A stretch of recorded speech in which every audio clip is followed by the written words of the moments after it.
Là, nous vivons une situation difficile, nous le savons, depuis, pour ce qui est du Canada, de l'Amérique du Nord et de l'Europe et de l'Afrique aussi. Surtout depuis le mois de mars, où tout est allé très, très, très, très vite. Tout a, entre guillemets, dégénéré sur le plan sanitaire, mais aussi sur le plan économique, sur le plan de l'emploi. Par exemple, les statistiques, pour ce qui est du Canada, font état d'un bond impressionnant là, au niveau du taux de chômage. Les chiffres du mois de mai, les statistiques du mois de mai, parlent d'un taux de chômage d'environ 13% au Canada, du jamais vu depuis 1976, alors qu'avant la pandémie, au mois de février, le taux de chômage au Canada était d'environ 5,5, 5,6%. Avez-vous dans vos activités, vous côtoyez les professionnels, les entrepreneurs issus de la diversité de l'immigration ou des personnes au Canada, nées au Canada ou au Canada depuis très, très, très longtemps? Avez-vous noté un impact là sur leurs activités par rapport à cette pandémie? Next. C'est sûr qu'il y a il y a un impact. Je ne suis pas spécialiste au niveau de l'emploi, mais ce qu'on remarque, c'est sûr qu'avec la fermeture des entreprises, avec le fait on doit, il y a beaucoup de, tu sais, par exemple, tout ce qui est l'hôtellerie, tout ce qui est la restauration, donc ils doivent fermer ou bien fermer leur salle à manger et tout ça, parce que dans tout ce que je fais, moi j'ai aussi un restaurant, donc tu sais, comme on doit fermer la salle à manger, donc ça a un impact, tout ça. Et c'est sûr que ça fait grimper le taux de chômage. Et c'est sûr que quand on regarde au niveau des professionnels, eux qui avaient par exemple des permis de travail, il y en a qui ne peuvent plus travailler aujourd'hui.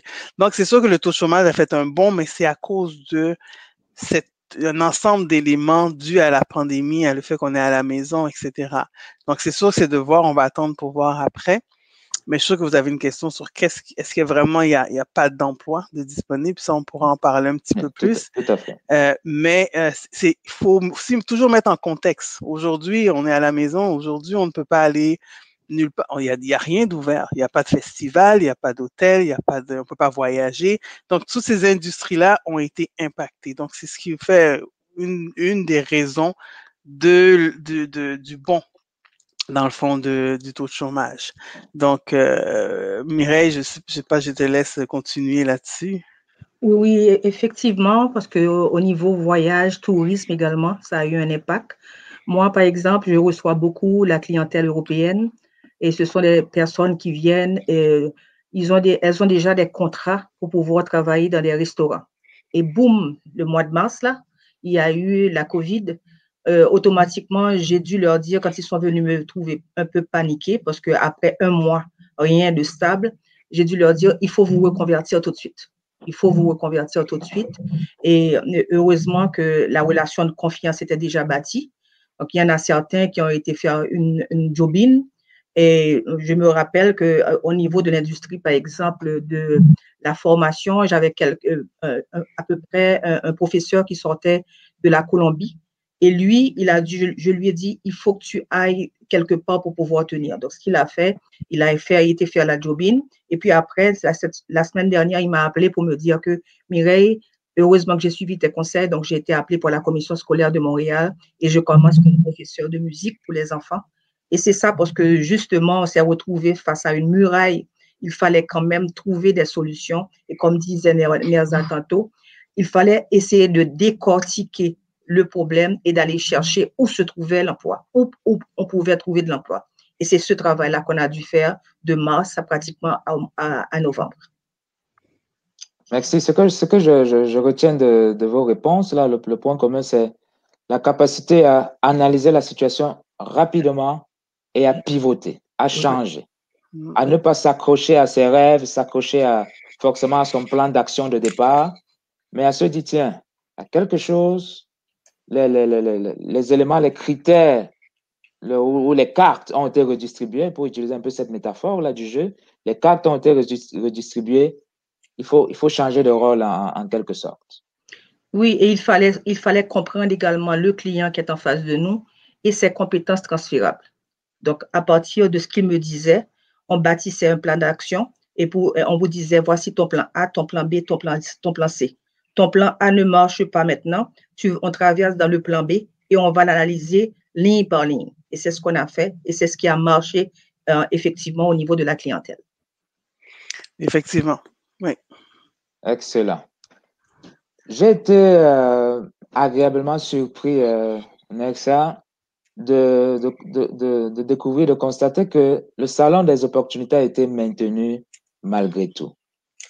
Ce qui a été extraordinaire. Comment avez-vous réussi ce coup-là? Parce que c'était pas évident. Il y a tellement d'événements qui ont été annulés, qui n'ont même pas eu lieu en ligne. Mais vous avez maintenu le salon et, à mon avis, c'est une vue extérieure, évidemment. J'ai participé à certains des ateliers. Pour moi, ça a été un succès. Comment avez-vous fait tout ça? Mais c'est sûr que nous, on a dû pivoter extrêmement rapidement. Disons que le salon devait avoir lieu le 19 mars à l'hôtel Hilton Doubletree. Donc, nous, le 13 mars, après le message du premier ministre pour dire que tout devait être fermé, il n'y aurait plus d'événements. Donc, à une semaine de l'événement, on a dû le reporter. Mais on ne croyait pas que ça allait être qu'on n'allait pas pouvoir le refaire en mode physique, parce que ça fait 4 ans qu'on fait le Salon des opportunités. En mode physique, les gens ils viennent, il y a 6 ateliers, donc c'était quand même quelque chose que les gens attendaient. Et ça a été dit un moment extrêmement difficile. Je me souviens, je dis souvent que j'ai eu un battement de mon cœur qui a arrêté le jour que j'ai envoyé le communiqué de presse, parce qu'une semaine, tout était prêt. Les ateliers, les conférenciers, dont Mireille qui devait donner un atelier. Donc, tout le monde était prêt, attendait cette journée-là. Donc, quand on a annulé, on s'est dit, OK, qu'est-ce qu'on peut faire? On ne peut pas laisser toute cette création-là, tous les gens qui voulaient venir travailler dessus sans faire quelque chose. Donc, on a commencé à faire ce qu'on appelle les rendez-vous connectés. Donc, du mois, si ma mémoire est bonne, pendant 7 ou 8 semaines d'affilée, on a fait des ateliers numériques, donc en ligne. Les gens assistaient, dont un que Mireille avait fait à ce moment-là aussi. Un autre qui avait eu un grand succès, c'était je crois que c'est là, Mireille, c'était les marchés cachés. Le marché caché. Parce qu'on disait aux gens, il y a de l'emploi. Il faut le trouver, mais il y a de l'emploi. Donc, c'est sur YouTube si les gens peuvent le regarder parce que c'est toujours d'actualité. Donc, on a fait 7 ou 8 ateliers. On a appelé les rendez-vous connectés. Après, pendant que ça avait lieu, on a commencé à aller chercher les options pour justement avoir un salon virtuel. Et c'est là qu'on a trouvé des plateformes. C'est sûr que la chance que je peux dire que j'ai, c'est que mon côté d'informatique, mon background informatique fait que je suis assez technologique. Donc, j'ai fouillé, j'ai fait beaucoup de recherches, j'ai analysé les différentes plateformes. À cette époque-là, il n'y en avait pas beaucoup. Il y avait peut-être 4-5 plateformes qui faisaient des salons virtuels. Donc, on en a choisi une d'entre elles qu'on a travaillé avec lui. C'était une entreprise française. Et c'est comme ça qu'on a transformé le salon en mode virtuel. Et on a voulu donner aux gens la même expérience qu'ils avaient. Quelque chose que les gens aimaient beaucoup, c'était justement les conférences qu'on faisait. Donc, il fallait garder ces conférences-là. On les a adaptées pour les mettre au goût du jour. Et les gens aussi, ils aimaient rencontrer les personnes dans les kiosques. C'est pour ça que le modèle, quand les gens rentraient dans les salons, c'était vraiment d'aller dans les différents kiosques pour parler justement, pour aller faire des entrevues, pour donner leur CV. Et les employeurs aussi, c'est ce qu'ils voulaient, rencontrer les personnes. Donc, le pivot a été fait réellement, c'est parce qu'on s'est dit, on ne reste pas à rien faire. Justement, comme vous avez dit un peu plus tôt, le but, c'est de dire qu'est-ce qu'on peut faire. Dans la situation aujourd'hui, qu'est-ce qu'on peut faire pour notre clientèle?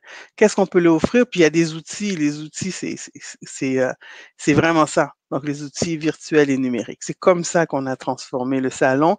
Et c'est probablement quelque chose qu'on va garder. Pas probablement, on va garder parce que ça nous a permis d'avoir contact maintenant avec des gens partout. On avait des gens d'Afrique. C'est incroyable. On avait des gens d'Afrique, j'avais des gens même de l'Inde. J'ai eu des gens d'Australie, j'ai eu des gens, oui, même le Canada, Toronto, les États-Unis. Donc, l'ouverture était extraordinaire.